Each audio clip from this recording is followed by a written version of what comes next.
Yes, bayan. Tayo po ay nandito ngayon sa Tabuating San Leonardo, Nueva Ecija. At ngayon ay napagtripan ko kung ano dahil may natanaw po ko rito na dito po kasi nagagaling yung paggawa po natin ng tinapa. So ngayon, nandito tayo sa Diday Special Tinapa. Ayan. Diday Special Tinapa. Ito po yung paninda nila rito. May bangos na tinapa. At ito yung galunggong. Ito yung, ano tawag dito patay? Dito sa ganito? Kabasi po. Yan yung kabasi.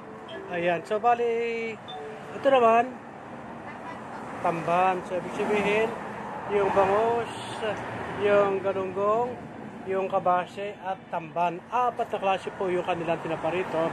At alamin natin kung magkano presyo nitong ganito. Ito, magkano yung ganito? 120 ang isa.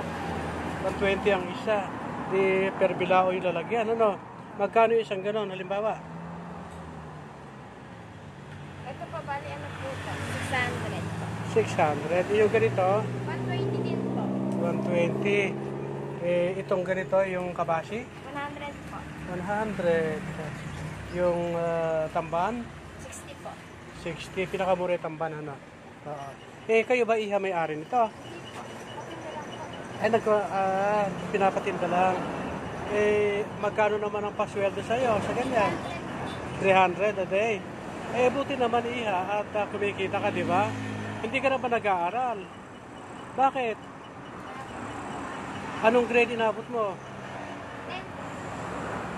Anong year yun? Kung second college? Second year high school? Third? Second. So second. Sayang naman Anong trabaho ng mga magulang mo? Yan din. So inyo yan, di ba? Patinda lang din. Oo. Hindi ka ba nainip Hindi ka ba nahihirapan sa kanyang trabaho? Okay lang. So bayan, kung inyo po itatanong, bakit ko napili na i-portray at ipakita yung ganitong maliliit na negosyo?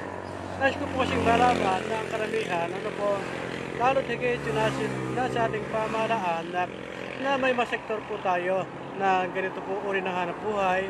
At alam naman po natin ating pamahalaan po ngayon na pinamamalahan nating Pangulong BBM, marami siyang kaloob na programa at syempre lalo yung SLP na tinatawag yan po para sa ating maliliit na mga lakal at kanya ko po pinapakita.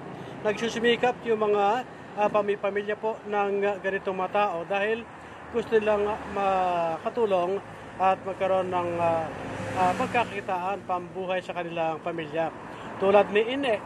Ine, ano pangalan mo Ine? Alaysa.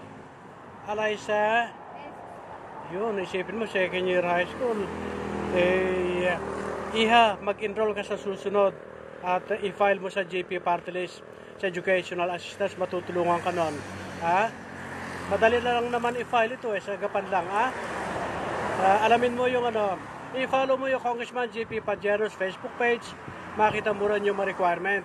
Kunin mo. Pagkatapos i-file mo sa gapan, magbe-benefit ka na. Ilang linggo, buwan lang, makukuha mo yung assistance na educational, So, yan yung ating update at yung ating bigay na paalala dito sa ating kabataang nagtitinda, nagsusumikap. Isipin nyo na ito ng pag-aaral, high school pa lang, sa kahirapan din ng buhay. So, yan natin update mula dito sa Barangay Tabuatin, San Leonardo, Nueva Ecija, sa Tinapahan section. Tinapa ni, sino may-ari? Diday. Kay Aling Diday, Tinapa. Siyempre, si Mar P. Radar Santos, ang vlogger.